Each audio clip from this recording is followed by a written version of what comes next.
Hello hi. तो हाजिर हूँ मैं अपडेट ब्लॉग के साथ में। और एक दिन मेरा थोड़ा सा पीछे हो जा रहा है। आज मुझे सुबह ही डाल देना चाहिए था बट मैं नहीं डाल पाई, तो मैंने कहा चल मैं अभी डाल देती हूँ। तो यहाँ पे हम बैठते हैं ऐसे और फिर मैं आप लोगों से बातें करती हूँ। और अरे बाबा, धीरे धीरे टमी जो है मेरा बिगर होता जा रहा है। सुबह जब आप देखोगे तो कम लगता है, ठीक है, लेकिन दोपहर के बाद से फिर जो ऐसे गुब्बारे की तरह फूलता जाता है, मैं आपको बता नहीं सकती हूँ। टीफे की रिपोर्ट मैंने आपको बता दी थी। अभी एक महीने के लिए साइलेंट मोड पे हैं हम लोग, क्योंकि डॉक्टर दवाइयाँ दे दी हैं।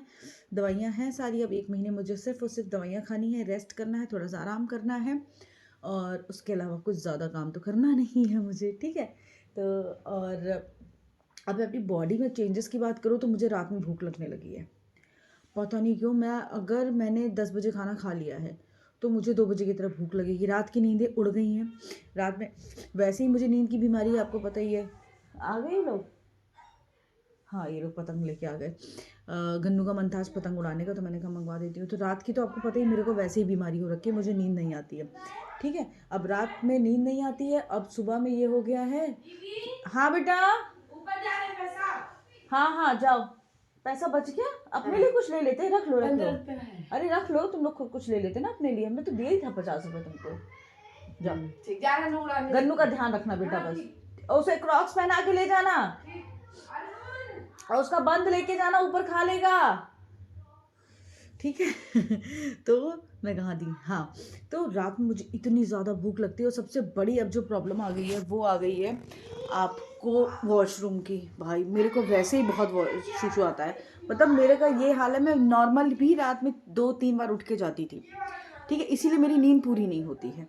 और अभी ये हाल हो गया कि 1-1 घंटे पे मुझे जाना होता है, 1 घंटे। और प्यास इतनी ज़्यादा लग रही है कि आप जैसे, मतलब आप ये सोचो, 2-2 बोतल में पानी यहाँ पे रखती हूँ, 2 लीटर पानी रात में पी जाती हूँ, और तब भी मुझे प्यास लग रही है। ये चीज़ है। और नींद की तो मुझे वैसे भी दिक्कत ही, हमेशा की दिक्कत रही है कि मुझे नींद नहीं आती है। दिन में भी मैं जब तक आधे घंटे लेटी नहीं रहती हूँ, मुझे नींद नहीं आती थी कभी भी। मुझे मतलब बे टाइम नींद नहीं आई है। तो अब ये वाली जो दिक्कत है इसके साथ बढ़ती जा रही है। मैंने मैम से बोला, मैंने कहा मैम सुबह 5 बजे के बाद मुझे नींद आती है, तो फिर वो 9 बजे तक बेहोशों वाली वो 2-3 घंटे की नींद होती है। फिर ये मुझे उठाते भी नहीं है जानबूझ के, क्योंकि इनको भी पता है रात भर ही उठ के बस बाथरूम में ही चक्कर लगाती रहती है। तो ये नहीं बोलते कुछ भी है। और वैसे भी देखो, सुबह मेरे पास कोई काम ज़्यादा रहता नहीं है। झाड़ू पोछा बर्तन वाली वो आ जाती है, वो सब कुछ कर देती है। सेकंड जूली आ जाती है, वो नाश्ता पानी बाकी चीज़ों का कर देती है। ये अगर उठ जाते हैं तो ये पापा को चाय बना के दे देते हैं। तो मेरे को इस चीज़ की बहुत आराम हो जाती है, ठीक है। तो इतनी दिक्कत नहीं होती है। देखो, 100 बातों की एक बात है, दोनों हाथों से ताली बजती है। थोड़ा सा बीवी करती है, थोड़ा सा पति करता है, ऐसे करके ही बच्चे आ भी जाते हैं, बच्चे पल भी जाते हैं। और बस, और आजकल हीरम के साथ मुझे खेल के बहुत अच्छा लगता है। मतलब हीरम मेरे को छोड़ के जाता ही नहीं है कहीं भी। ये वाला हिसाब हो गया, दिन भर मम्मा के आगे पीछे, कहते हैं मम्मा का चमचा हो गया है।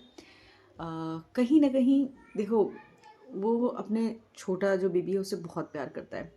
अभी से ही मैं उसकी एक्साइट, मैंने कभी ये चीज़ देखी नहीं। जब ये सब चीज़ें आप एक्सपीरियंस जब लाइफ में करोगे तब आपको पता चलेगा। पहले ऐसा था, ऐसे कैसे हो जाएगा, ऐसे कैसे, हर एक चीज़ मैं बता रही हूँ दूसरे पे बीतती है। दूसरे की खुशी हो, दुख हो, चाहे जो हो, आप वो कभी फील नहीं कर पाओगे जब तक वो आप एक्सपीरियंस नहीं करोगे। अगर मैं ये दूसरे बच्चा नहीं होता मेरा, तो मैं शायद ये चीज़ कभी एक्सपीरियंस नहीं कर पाती कि मेरा जो बच्चा है वो कैसे रिएक्ट करेगा उस चीज़ को। अभी तो बस हमें ये लगता है कि जब वो इस दुनिया में आएगा तब मेरा हिरम कैसे रिएक्ट करेगा, उस चीज़ के लिए है। तो उस चीज़ के लिए मैं बहुत एक्साइटेड हूँ। पहले एक्साइटेड थी कि कैसा होगा, कैसा आएगा इनके साथ। अभी हम दोनों का तो है, लेकिन जो आपको अटैचमेंट अपने बच्चे से दोबारा से मतलब पूरी तरीके से हो जाता है, आप दिन भर तो बस यही चीज़ है। और अभी टमी की अगर मैं बात करूँ तो टमी पे काफ़ी प्रेशर मेरे पड़ रहा है, जिसकी वजह से मैं थोड़ा परेशान हो जा रही हूँ। पेट में दर्द हो जा रही है, और मेरे साथ है कि मेरे को इस बार प्रेगनेंसी में थोड़ा थोड़ा दर्द हो रहा है।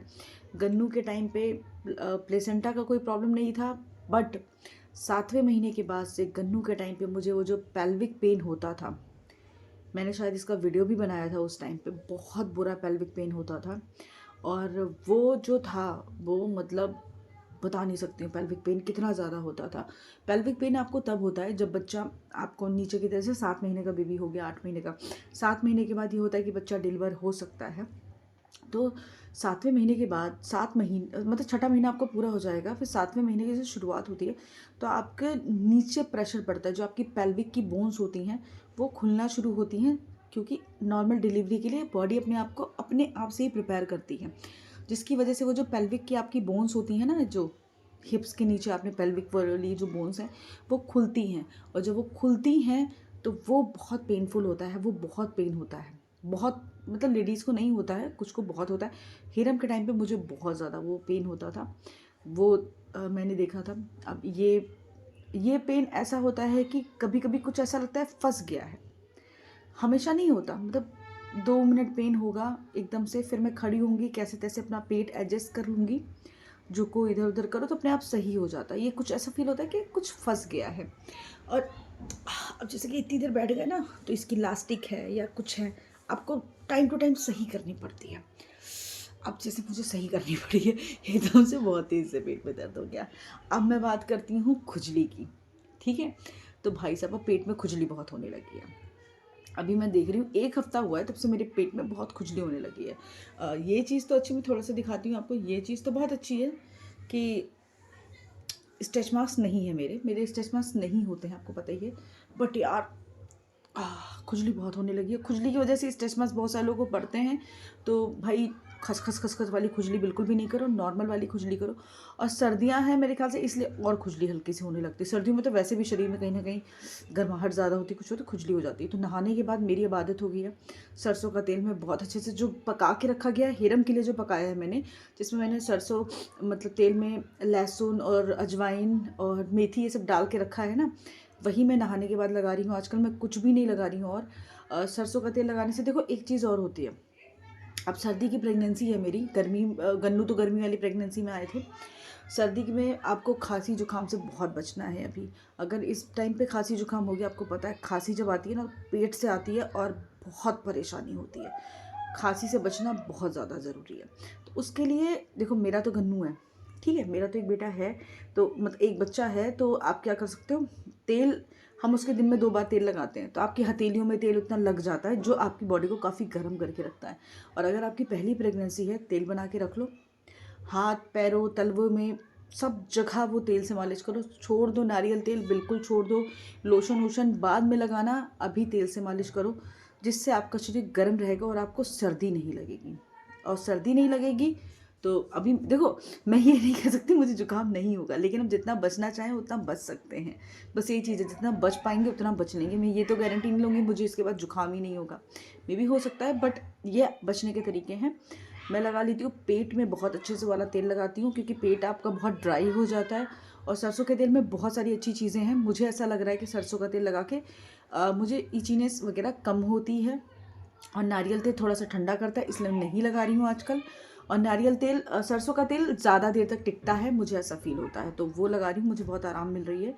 और थोड़ा सा नाक में भी आप अपने हल्के से लगा लो, हाथों में बहुत अच्छे से लगा लो, तलवों में बहुत अच्छे से लगा लो, इससे आपको बहुत आराम मिलेगी, सर्दी जुकाम नहीं होगा।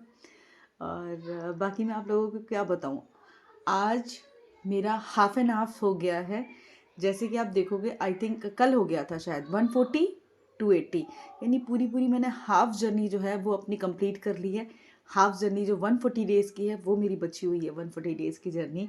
और ये भी आप लोगों के साथ में बहुत हंसते खेलते भगवान कंप्लीट हो जाए। छोटी मोटी परेशानी आएंगी, मुझे सच्ची बता रही हूँ, मुझे कोई परेशानी नहीं है, बस बच्चे को कुछ नहीं होना चाहिए, वो हेल्दी रहे। मैं रोज़ भगवान से मांग रही हूँ वो हेल्दी रहे। मैं भले ही थोड़ा परेशान हो जाऊँ, मुझे भले ही थोड़ी दिक्कत आ जाए, मैं अपना झेल ले जाऊँगी, लेकिन वो बिल्कुल सही होना चाहिए। और बस सीरम चले गए छत पे, मैं जा रही हूँ थोड़ा सा चावल बनाती हूँ और फिर खाएंगे दाल चावल। और फिर उसके बाद में 2 घंटे भाई मैं आराम ज़रूर करती हूँ। दुनिया इधर से उधर हो जाए, काम जीवन भर के हैं, वो चलते रहेंगे। आज मेरी शादी को 9 साल पूरा हो चुका है, 10वां साल लग गया है।